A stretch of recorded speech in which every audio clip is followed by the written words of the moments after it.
يعني المغرب غير محظوظه تماما في كأس الأمم الأفريقية، حتى لما أقيمت على أرضها فازت بيها الكاميرون، والكلام ده كان في الثمانينات. يعني المغرب وتنظيمها لكأس العالم، تنظيمها لكأس الأمم الأفريقية نهاية السنة اللي احنا فيها، لا الموضوع مرعب.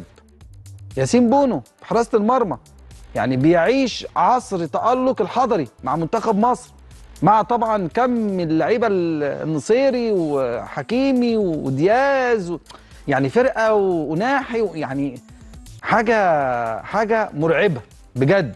يعني الاستعداد لكاس الامم الافريقيه من اللي احنا شايفينه من العناصر الفرديه للعيبه المغرب بقت حاجه تخوف، حاجه مرعبه. يا جماعه نتعلم من حكيمي حاجه، يعني الراجل ده باك رايت عصري ما حصلش ولا هيحصل. يعني الوحيد اللي بحس سبحان الله، يعني المغاربه الاشقاء محظوظين جدا، عندهم حكيمي والشيبي. تخيلوا من افضل 2 لعيبه شفناهم في المنطقه دي وفي المكان ده